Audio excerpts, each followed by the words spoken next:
Em nome do Pai, do Filho e do Espírito Santo. Amém. Ave Maria, cheia de graça, o Senhor é convosco. Bendita sois vós entre as mulheres, e bendito é o fruto do vosso ventre, Jesus. Santa Maria, Mãe de Deus, rogai por nós, pecadores, agora e na hora de nossa morte. Amém. São José, rogai por nós. São Felipe Neri, rogai por nós. Nossa Senhora de Fátima, rogai por nós. Em nome do Pai, do Filho e do Espírito Santo. Amém. Bom dia a todos. Nós estamos aqui na página 161 do livro Diálogo de Santa Catarina de Sena. Item 18.5. Os Perfeitíssimos. Gostaria de falar-te agora do grande prazer que experimentam em mim tais pessoas, mesmo estando no corpo mortal. Ao chegar ao terceiro estado, como expliquei, nele alcançam o quarto. Não se trata de um estado distinto do terceiro, pois ambos são conexos. Um não existe sem o outro, como acontece no amor por mim e pelo próximo. O quarto estado é mais uma consequência do terceiro, uma perfeita união comigo. Item 18.5.1. Sua humildade. Nesta união, aqui tem uma nota dizendo assim: em todo diálogo, o termo união tem sentido único e se refere sempre aos perfeitíssimos. Então, nesta união, o homem recebe um vigor extraordinário. Não apenas sofre com paciência, mas deseja ardentemente padecer por minha glória e louvor. No quarto estado, ele se gloria nos sofrimentos de Cristo, à semelhança do glorioso apóstolo Paulo, que afirmava: eu me comprazo nas fraquezas e opróbrios de Cristo crucificado. 1 Coríntios 12, 10. E em outra passagem, trago em meu corpo os estigmas de Cristo crucificado. Gálatas 6, 17. Apaixonados por mim e sedentos da salvação dos homens, estes perfeitíssimos procuram a cruz, aspiram por sofrer muito para serem úteis aos outros. Tendo no corpo os estigmas de Cristo, anseiam por adquirir e conservar as virtudes. Em outras palavras, em seus corpos brilha o amor pelo sofrimento e, por causa dele, desprezam a si mesmo, alegram-se nas dificuldades, suportam varonilmente as contradições, seja qual for sua origem e modalidade. Para esses filhos queridos, a dor muda-se em prazer e os prazeres mundanos em cansaço. Por humildade e desapego, pouco valor atribuem em seus corações às satisfações da vida, quando sucede que os servidores do mundo, obrigados por mim, os respeitam e socorrem nas necessidades pessoais. Nem mesmo se apegam às consolações espirituais dadas por mim. Por certo, não desprezam a graça e demais favores meus, mas sim o prazer que trazem. Tudo isso como efeito da verdadeira humildade. Esta virtude origina-se no desapego de si mesmo e alimenta a caridade. Supõe o autoconhecimento e o conhecimento do meu ser. Nos perfeitíssimos reluzem, pois, as virtudes e os estigmas de Cristo. Item 18.5.2. Sua contínua união com Deus. Destes perfeitíssimos, não retiro as consolações espirituais, como fazia quando eram imperfeitos. Então deixava neles a graça e retirava o prazer sensível. Agora não ajo assim. Já atingiram grande perfeição. Morreram inteiramente para si mesmos. Conservam sempre a graça com toda a satisfação do Espírito. Todas as vezes que desejam unir-se espiritualmente a mim, podem fazê-lo. Suas vontades se encontram num altíssimo grau de união com a minha. Nada as consegue separar. Todo lugar é lugar. Todo tempo é tempo de oração. Seu modo de viver desprendeu-se da terra. Encontra-se no céu. Filipenses 3:10. Afastaram de si as afeições mundanas, bem como o amor sensível. Galgaram as alturas na escada das virtudes, por aqueles degraus em que figurei o corpo do meu filho.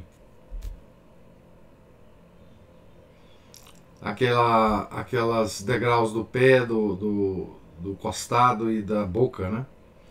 No primeiro degrau, eles se libertaram do pecado. No segundo, saborearam amor cordial, secreto, pelo bem. No terceiro, que é o grau da paz e quietude no espírito, atingiram o perfeito amor.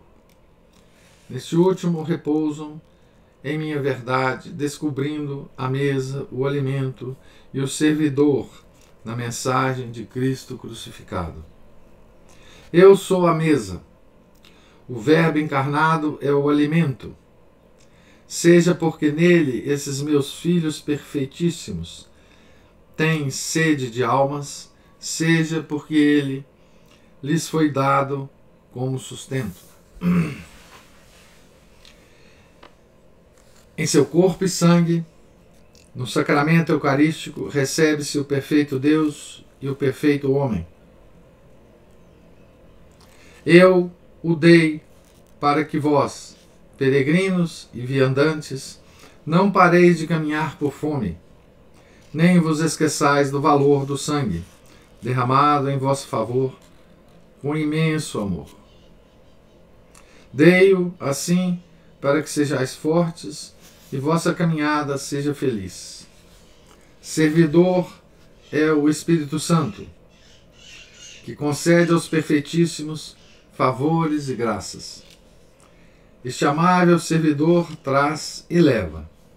Traz até mim os amorosos anseios e leva até eles o fruto do meu amor e de seus esforços, no qual se alimentam. Como vês, sou a mesa, meu filho é o alimento, o Espírito Santo, que de nós procede, é o servidor. Veja que essa descrição que Deus faz dos perfeitíssimos é uma descrição de outra perspectiva da que a gente percebe lendo a biografia dos santos, né? Então, se a gente ler esse texto aqui, pensando, por exemplo, na vida, na biografia de Santa Margarida Maria Alacoque, a gente vai perceber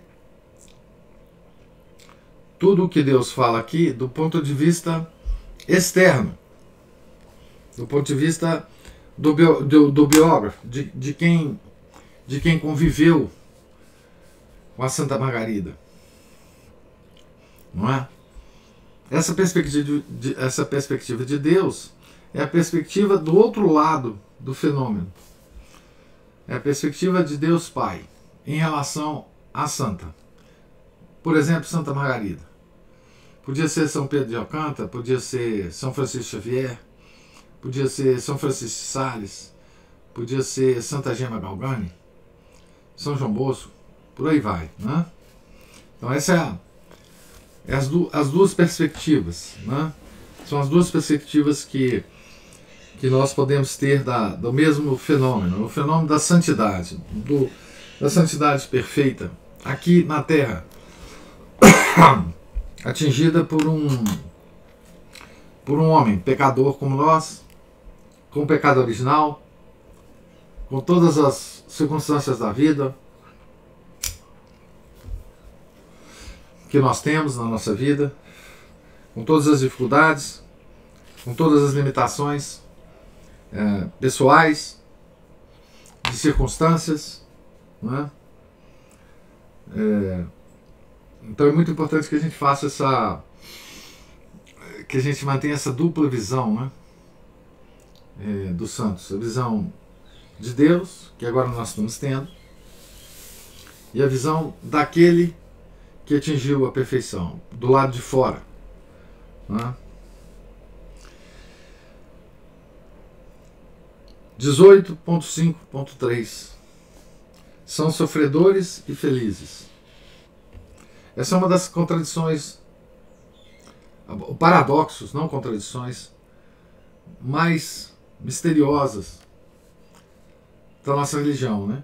Sofredores e felizes. Essas duas palavras não andam juntas, normalmente, na nossa cabeça, na nossa percepção, na nossa vida, né? Os perfeitíssimos sentem-me continuamente presentes em seus espíritos. Quanto mais desapegados forem da satisfação pessoal e quanto mais amarem o sofrimento, menos dor e maior contentamento receberão. Por que motivo? Porque, consumidos no meu amor, destruíram a vontade própria. O demônio teme sua força, ataca-os de longe, sem ousar aproximar-se. Os homens podem ferir-lhes o corpo, julgam prejudicá-los, mas terminam por prejudicarem-se. As flechas, não encontrando por onde penetrar, retornam contra quem as deferiu. Isto acontece na sociedade humana, nas perseguições e maledicências. Procura-se fazer o mal aos meus servidores, mas não se consegue. O interior de suas almas está protegido. Os dardos envenenados de culpa voltam-se contra seus atiradores. Fere-se o corpo, não a alma, protegida de todos os lados, invulnerável. O servidor perseguido sofre, mas é feliz. Sofre pela culpa do ofensor. É feliz pela união amorosa que mantém comigo. Ele imita o Imaculado Cordeiro. Ao ser crucificado, ele padecia e era feliz. Sofria ao carregar e suportar a cruz da dor e a cruz do desejo santo, querendo satisfazer pelos homens. Era feliz no sentido que a natureza divina não podia sofrer e tornava bem-aventurada a alma de Cristo, que contemplava sem véus. Sofredor e feliz, porque o corpo sofria, mas a divindade e seu espírito não. A mesma coisa acontece com esses diletos filhos, ao atingir o terceiro e quarto estado. Padecem fisicamente e no espírito, por tolerar dificuldades corporais de um lado e a cruz do desejo do outro. A cruz do desejo é a dor cruciante causada pelas ofensas cometidas contra mim e pela condenação eterna dos homens. Mas são felizes por ser impossível arrebatar-lhes o dom da caridade, verdadeira fonte de alegria e felicidade. Sua dor não é aflitiva, mas nutritiva, no sentido que alimenta a alma no amor. É a dor que produz aumento e fortalecimento das virtudes. Disse que se trata de dor nutritiva, não aflitiva. Realmente, jamais nada consegue afastar o servidor da fornalha, como acontece com as brasas incandescentes. É coisa impossível tocar num braseiro vivo. Assim, estes filhos. Atirados na fornalha do meu amor, neles nada fica de fora. Nenhum desejo. Tudo se inflama. Ninguém os conseguirá tocar sem distanciar-se de minha graça. Tornaram-se uma só coisa comigo.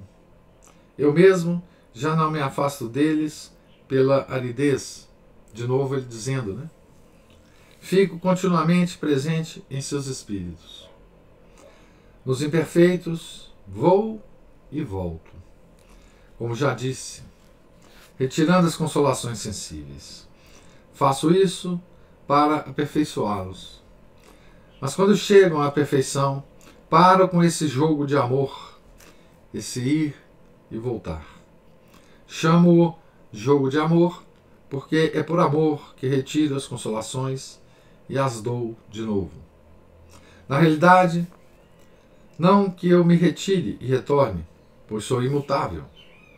O que vai e volta é a percepção do prazer que meu amor causa na alma. Então aqui está uma descrição desse mistério que a gente encontra nos santos, em alguns santos muito mais claro do que em outros, né? Essa coisa do sofrimento e da alegria, que para nós, na nossa cabeça, nunca andou junto essas duas coisas. Principalmente, né, no tempo em que a gente vive, né? Porque a alegria no nosso tempo, e em quase todos os tempos da humanidade, a alegria está sempre conectada com o prazer sensível, né? Com o prazer do corpo. Nós não conhecemos outra alegria. Nós não conhecemos alegria com o corpo sofrendo, né?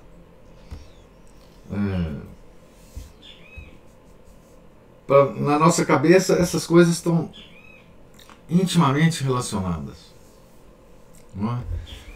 A gente sempre procura satisfazer essas exigências da nossa natureza à procura dessa alegria, né? A alegria está relacionada com satisfação das necessidades materiais, corporais. Na linguagem desse livro, está ligada à sensualidade, né? Então é impossível para nós compreender essa alegria, né? 18.5.4 A união extática. União estática, né? Afirmei que os perfeitíssimos jamais perdem o consolo da minha presença. Afasto-me deles, porém, no outro sentido. Dado que a alma, ainda unida ao corpo, não consegue suportar continuamente a união comigo, afasto-me dos perfeitíssimos quanto a tal união, embora permaneça neles pela graça e pelas consolações do Espírito. Aqui é uma coisa curiosa, né? Que acontece também. Que os santos exibem essa coisa do corpo ficar esgotado depois de um êxtase. Então Deus tem uma forma de explicar isso, né? Então, afasto-me deles, porém num outro sentido. Dado que a alma, ainda unida ao corpo, não consegue suportar continuamente a união comigo, ou seja, no êxtase, né? Afasto-me dos perfeitíssimos quanto a tal união, embora permaneça neles pela graça e pelas consolações do Espírito. Então, essa característica dos místicos, né? Estáticos da igreja, esse esgotamento corporal, né? Nesses momentos de união perfeita com Deus. O corpo desfalece, né?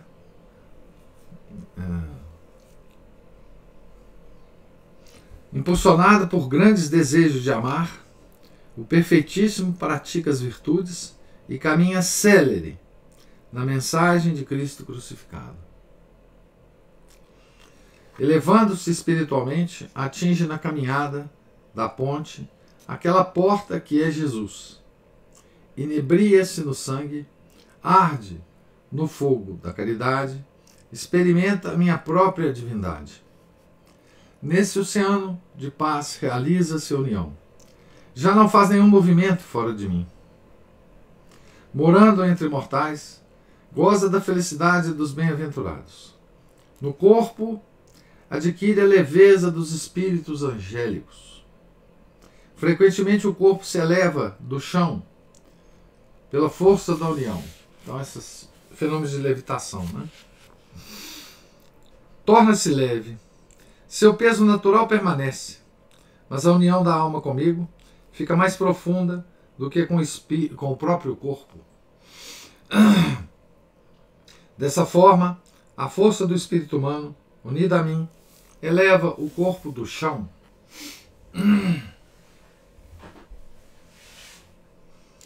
Fica imóvel, inteiramente arrebatado no anseio da alma.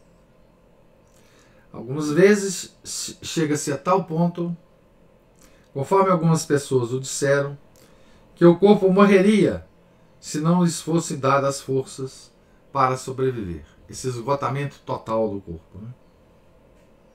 Afirmo-te mesmo que eu falo de a pessoa não morrer em tal união é milagre maior do que ressuscitar um morto. Olha o que Deus fala.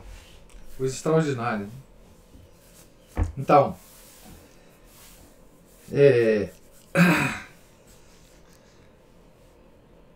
o corpo de um místico estático, né, não morrer nos êxtases, é um milagre maior de Deus do que ressuscitar um corpo.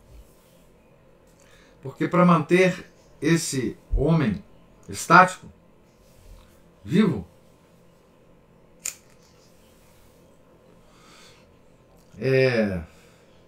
só por milagre, né? O corpo não suporta esse tipo de união, né? Então, costumo fazer cessar durante algum tempo esse estado de união.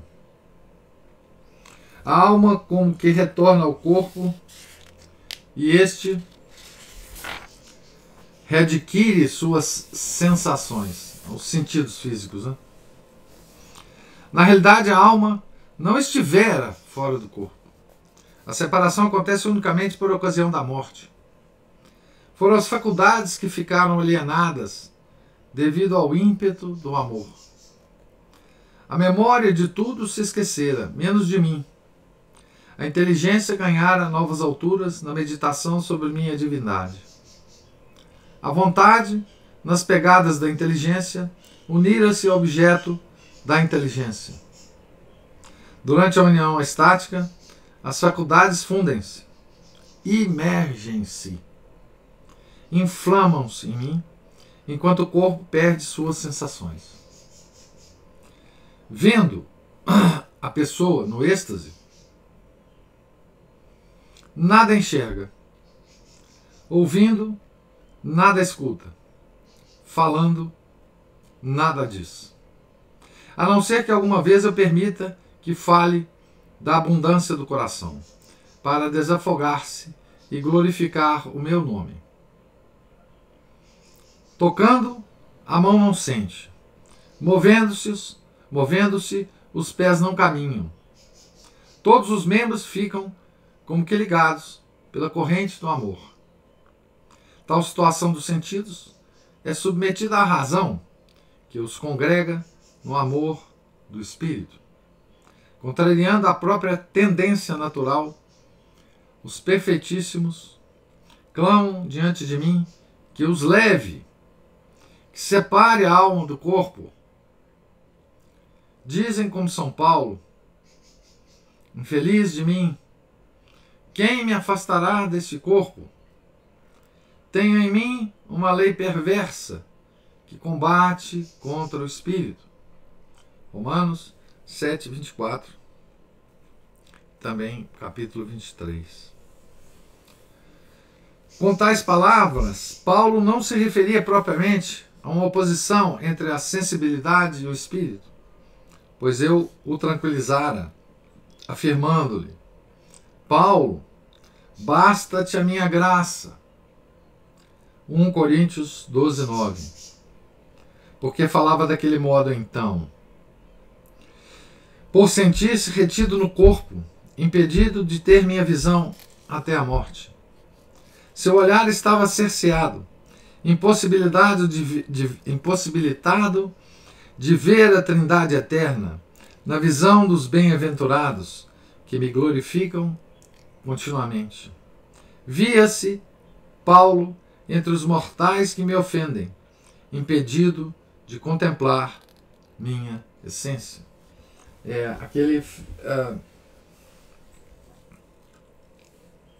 Aquela situação dos perfeitíssimos, né?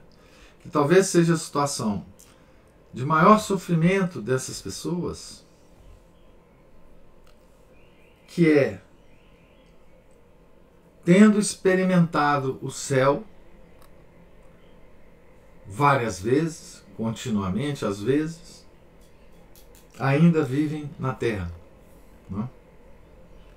Tendo a certeza do céu, tendo a certeza, inclusive, da experiência do céu, esses homens têm ainda que viver um certo tempo na terra.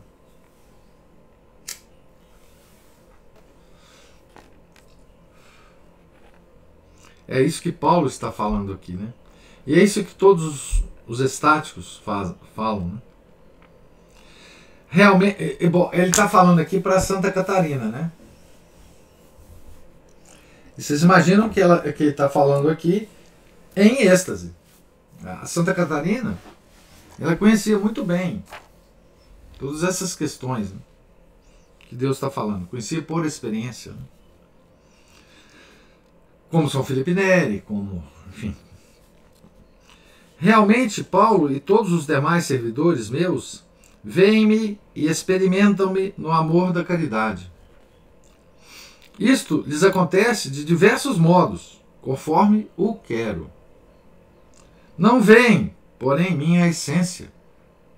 Todo conhecimento concedido durante esta vida mortal não passa de escuridão, comparado com a visão da alma separada do corpo. Então, aqui Deus está falando de uma coisa muito interessante, que é o véu do universo criado, né? Por mais brilhante que a gente ache que esse universo é, né? Por mais luz que ele tenha, mais luz do sol, mais luz das iluminações todas, da própria natureza, da beleza da natureza, né? Isso tudo é um véu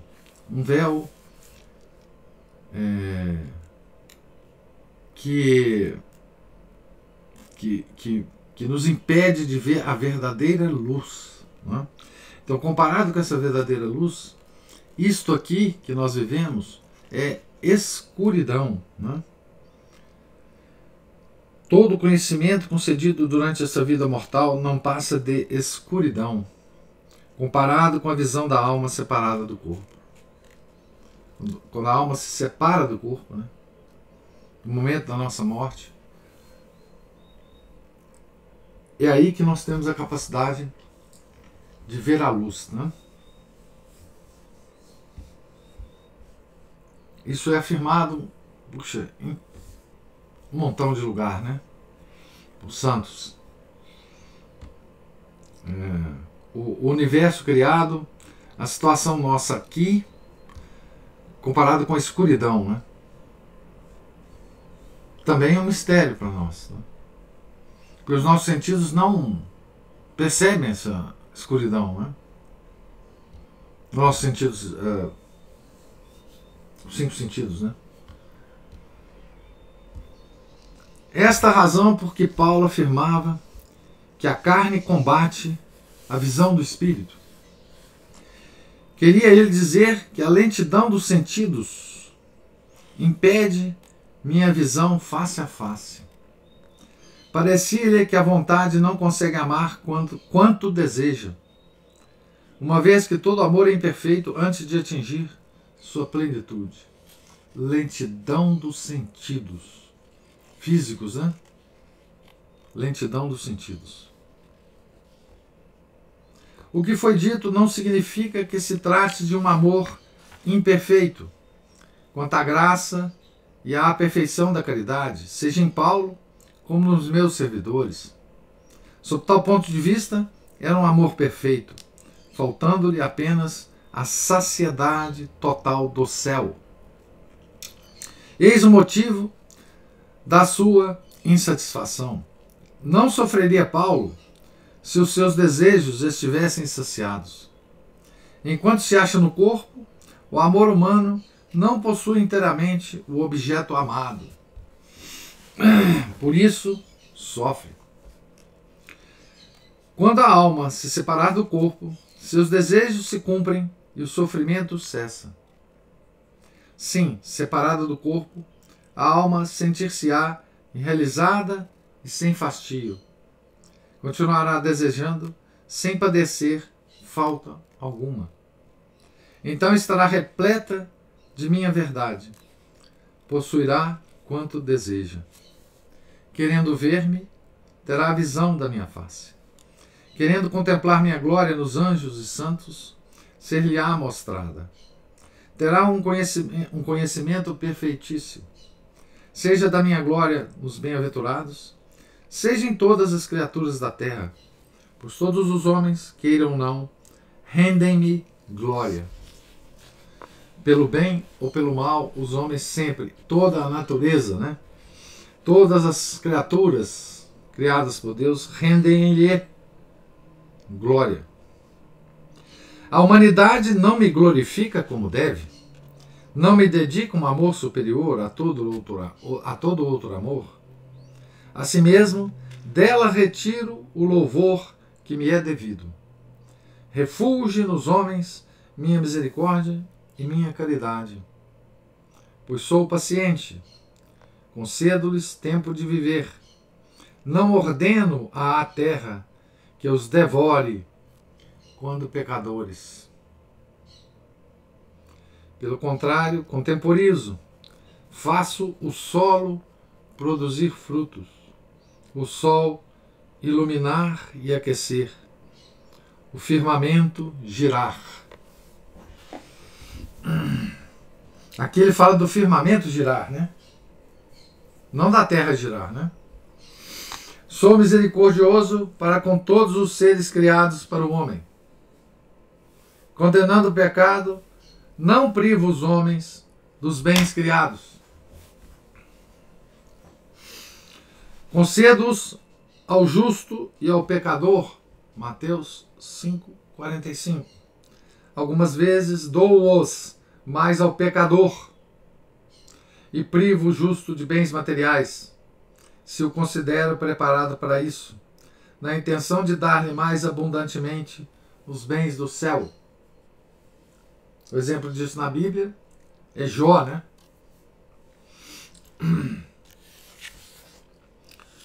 E esse aqui também é um mistério que muitas vezes, esse mistério muitas vezes causa heresia, né?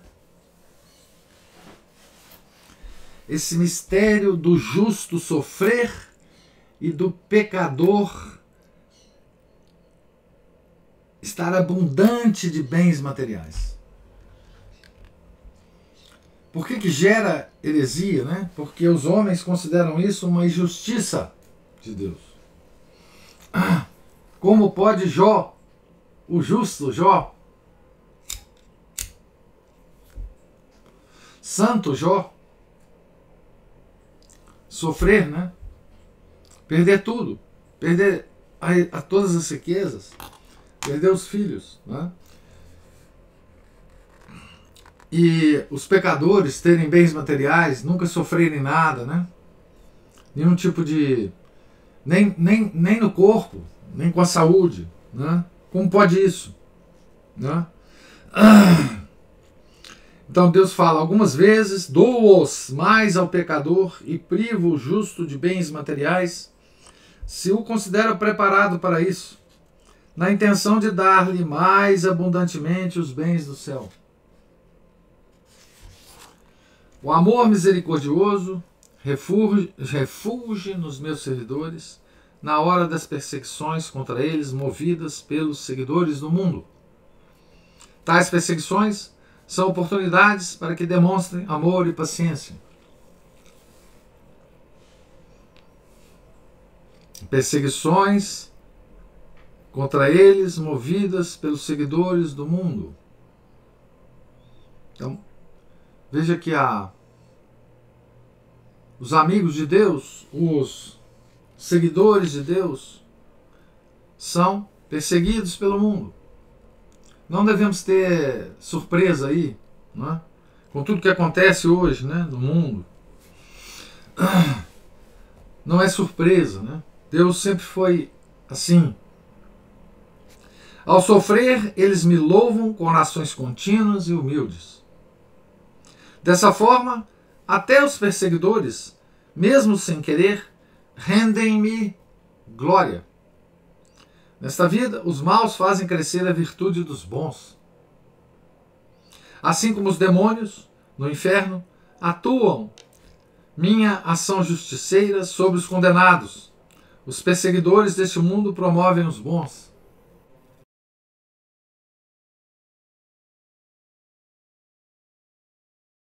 Induzir os mesmos. Opa, deu uma travada aqui. Nesta vida, os maus fazem crescer a virtude dos bons. Assim como os demônios no inferno atuam minha ação justiceira sobre os condenados. Os perseguidores deste mundo promovem os bons. Também os demônios o fazem mediante lutas e tentações, ao induzir os mesmos a se ofenderem, a furtarem-se uns aos outros. Os demônios pretendem levá-los ao pecado, sobretudo privá-los da caridade. Mas acabam por fortalecer meus servidores, pondo à prova sua paciência, fortaleza e perseverança. Deste modo, até os demônios me glorificam, realizando quanto eu planejara. Criei-os para que me louvassem, para que participassem do meu esplendor. Os demônios, né? Cheios de orgulho, rebelaram-se e decaíram. Foram privados da minha visão. Já que não me dão glória pelo amor, aproveito-os como instrumento para exercitar meus filhos na prática das virtudes. Também como promotores da minha justiça no inferno, e ainda entre os que passam pelas penas do purgatório.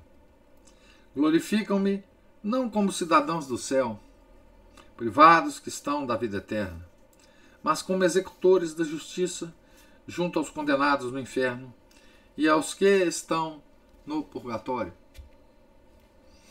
Então, todas as criaturas, né, dão glória a Deus de uma forma ou de outra, como Deus está explicando aqui, né? Uma vez separada do corpo, a alma humana compreende que todos, mesmo os demônios, me louvam. Ao atingir a meta final, vê claramente e entende toda a verdade. Ao ver-me, ama-me, E tal amor lhe dá a plenitude da verdade. Sua vontade une-se à minha, e assim não mais padecerá. Já atingiu tudo quanto desejava. Como afirmei acima, a alma, separada do corpo, vê minha glória nos bem-aventurados, em todos os seres, mesmo nos demônios. Já não lhe produzem sofrimento as ofensas que se cometem contra mim e que antes lhe causavam tristeza. Sente, todavia, compaixão pelos pecadores, ama-os, intercede por eles, intercessão dos santos, né? Cessou a dor, não o amor. Foi o que se deu com meu filho quando estava pregado na cruz. Com a horrível morte, cessou a dor causada pelo ardente desejo de salvar a humanidade. Esse desejo santo acompanhara meu filho desde a encarnação até o último suspiro. Ao acabar a dor, o desejo santo continuou. Se com a morte de Jesus tivesse cessado o amor que revelei por vós em Cristo, nem existiríeis mais. Fostes criados num ato de amor. Se tal amor acabasse, se eu não quisesse mais vossa existência, cairíeis no nada. Porque Deus, o ser por si mesmo, né, está nos informando aquilo que a teologia estuda, a metafísica estuda. Né? Ou seja, se Deus não usasse a sua vontade continuamente para que a gente existisse, nós iríamos para o nada. Né? E ele faz isso através do amor. Amor é vontade, né? Meu amor vos criou e vos conserva. Meu filho e eu somos um. Na sua morte cessou a dor, não o amor por vós. Da mesma forma, os bem-aventurados continuam a ter o desejo da salvação da humanidade, mas sem sofrimento. Tendo acabado a dor no instante de sua morte, continuam a amar. Inebriados no sangue do Cordeiro Imaculado, revestidos de amor pelo próximo, já passaram pela porta estreita. Mergulhados no sangue de Cristo, imergiram-se em mim, oceano de paz. Libertados da imperfeição insatisfeita, tornaram-se perfeitos na sociedade de todos os bens. Então, essa é uma descrição, né? Ele vai continuar a descrever os perfeitíssimos, dos quais nós temos muitos exemplos. Né? E aqui ele vai falar de um exemplo. Né? Ele vai falar de um exemplo. Ele vai falar de Paulo. Paulo, aquele que nós tivemos uma certa época, certa intimidade com ele, né? Porque lemos a biografia dele, extraordinária biografia dele, escrita pelo padre Joseph Rosner. Né? Então aqui Deus Pai vai falar de Paulo. Então nós vamos ver Paulo na perspectiva de Deus Pai, não na perspectiva do Paulo vivente, né? Da biografia do Paulo. Nós vamos ver aqui Paulo além da biografia. Todos nós temos essa dimensão, né? Além da nossa biografia, que é como Deus nos vê, né? Isso é terrível, né? A gente pensar isso, mas é assim que acontece, né? Como Deus nos vê, né?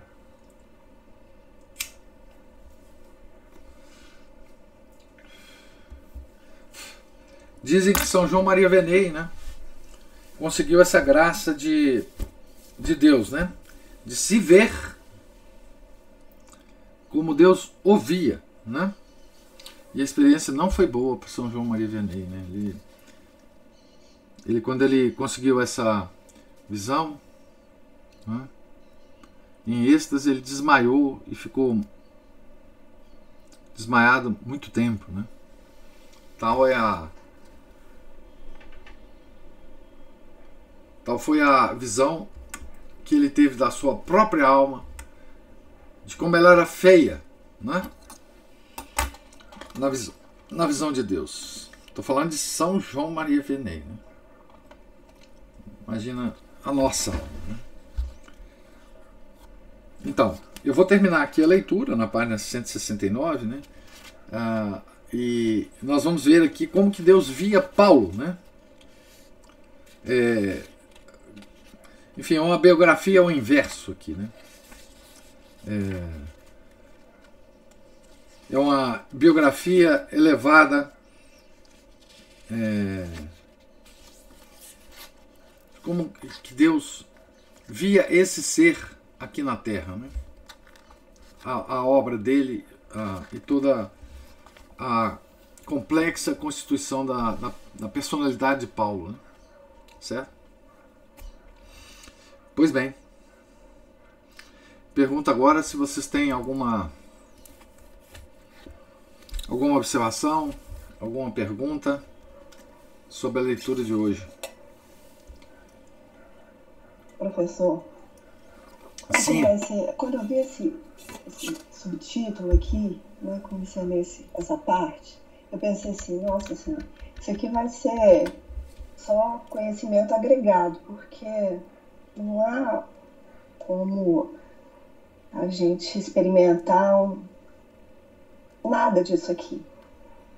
Mas aí vem na minha cabeça, o senhor fala sempre assim, que todo ano a quaresma, que a Igreja Católica é muito didática, né, nos trazendo de volta para um período em que a gente vai ter que parar e meditar a morte de Nosso Senhor, a paixão toda dele, né?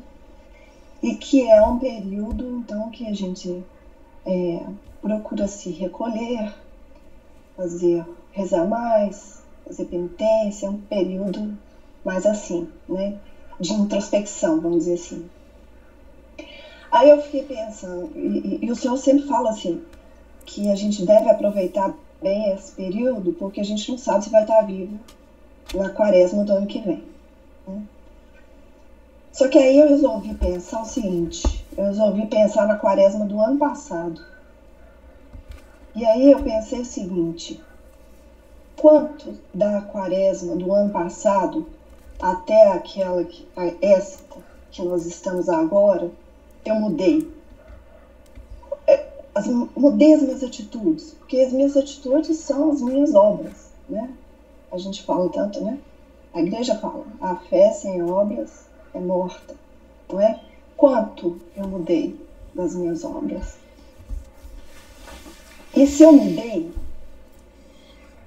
será que eu considero que já foi suficiente? Porque a gente tem uma tendência a ser muito autocomplacente, né? Não, demais. A gente acha que daqui pra... já fiz...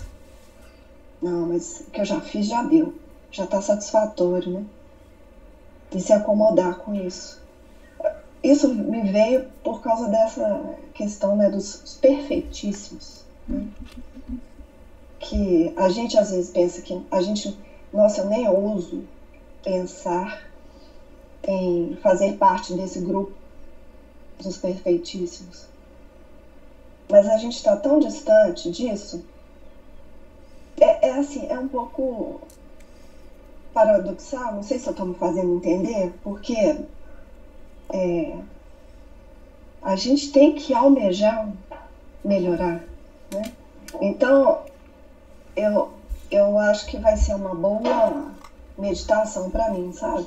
Eu pensar em termos do ano passado até aqui. O que mudou em mim e no que eu me acomodei. É isso. Essa sua meditação é terrível, né? É uma belíssima meditação e ela é terrível, né? Porque assim, a igreja, ela dá uma... a gente, quando... O ano litúrgico, né? quando termina o ano litúrgico, a gente que não morreu, a gente é matriculado automaticamente no próximo ano litúrgico, né? E a gente vai ter as aulas do próximo ano litúrgico. Quais são as aulas do próximo? As mesmas do anterior. A igreja sabe quão cabeça dura nós somos, né? Então ela repete todo ano a mesma aula, né? E o período mais importante desse método pedagógico da igreja é a quaresma, né? Enfim, é na quaresma que nós temos que, digamos assim, nos encher, né, dessa caridade, desse amor a Deus, né, nos carregar, né, as nossas baterias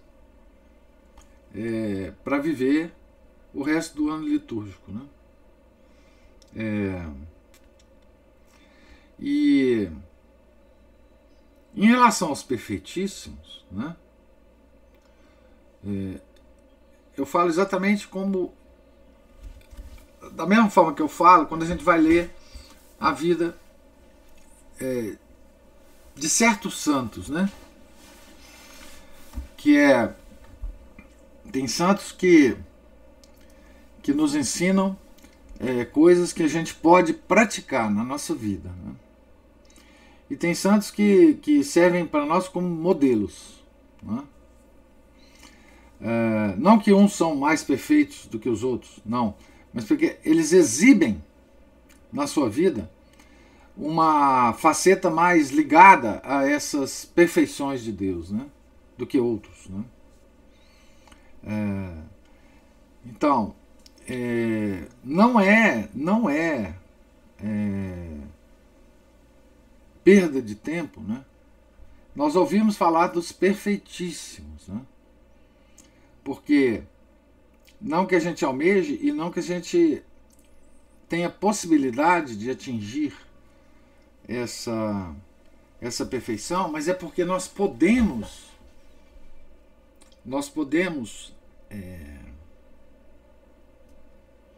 nos alegrar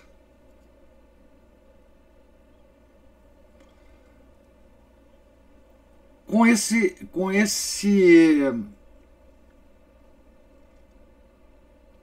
estado avançado desses homens, né? Pecadores como nós, né? Nós podemos contemplar nesses perfeitíssimos, né, a verdadeira face de Deus, enquanto revelando-se aos homens, né? Quer dizer, nós podemos quase que tocar, né, a realidade de Deus, que é a suma realidade, nesses perfeitíssimos. Nós não nos devemos desanimar com a existência desses perfeitíssimos. Uma reação normal que nós poderíamos ter. Nossa Senhora, mas não é possível que existe gente tão elevada assim, né? Puxa, nunca vou atingir isso, né?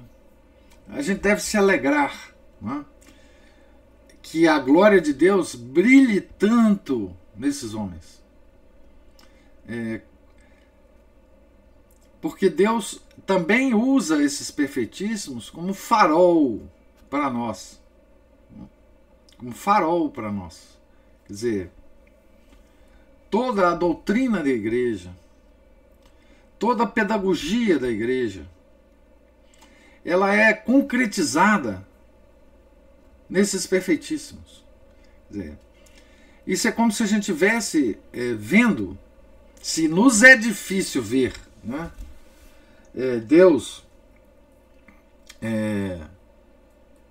em Nosso Senhor, em Nossa Senhora, né, que são exemplos maiores dessa glória. Deus também usa esses homens que nós temos acesso à biografia deles, nós temos acesso a quem os conheceu, né? E eles dão testemunho dessa glória de Deus, né?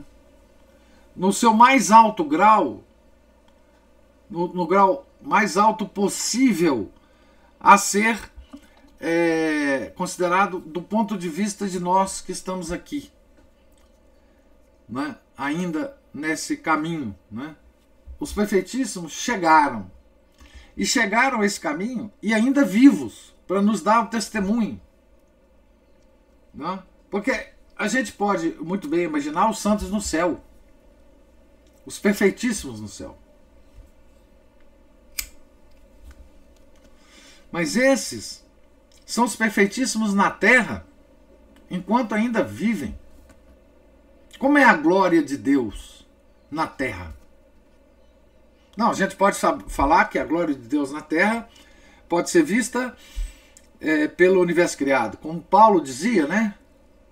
Como que por espelhos, por reflexos deformados de Deus, né? Mas nesses perfeitíssimos, a gente vê essa glória muito menos deformada, muito mais diretamente, né?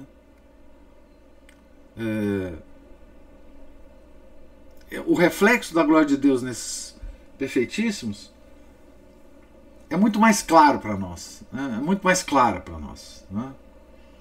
Então nós devemos encarar isso, né? com grande gratidão a Deus, né? Por Ele nos mostrar esses perfeitíssimos, né? Por Ele permitir que esses perfeitíssimos chegassem a esse grau, né? Porque externamente nós podemos vê-los, né? Se não internamente, se não sentir o que eles sentem, se não conseguirmos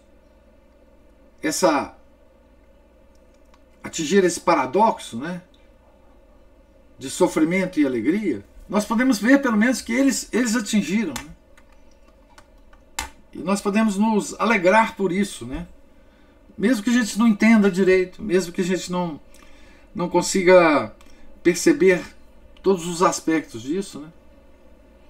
Mas eles existem, né? Existiram, conviveram conosco, né? Nos falaram, nos escreveram. Tem as ações dele que nós sabemos que existiram, né? Então, nessa perspectiva, é uma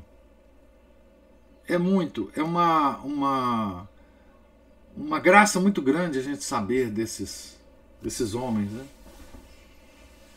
Mas a sua meditação de que mudou, que você mudou da quaresma anterior para agora, é uma meditação muito, muito, muito interessante. Muito válida, viu, Ana Paula? Muito válida. Então, mais alguém tem alguma observação?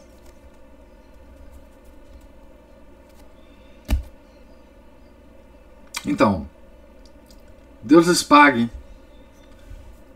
a paciência, a presença, as observações. Amanhã, se Deus quiser, nós voltaremos na página 169, o exemplo de Paulo. Certo? Tenham todos um santo dia. Fiquem com Deus. Em nome do Pai, do Filho e do Espírito Santo. Amém. Ave Maria, cheia de graça, o Senhor é convosco. Bendita sois vós entre as mulheres, e bendito é o fruto do vosso ventre, Jesus. Santa Maria, Mãe de Deus, rogai por nós, pecadores, agora e na hora de nossa morte. Amém. São José, rogai por nós. Santa Catarina de Sena, rogai por nós. São Felipe Neri, rogai por nós. Nossa Senhora de Fátima, rogai por nós. Em nome do Pai, do Filho e do Espírito Santo. Amém.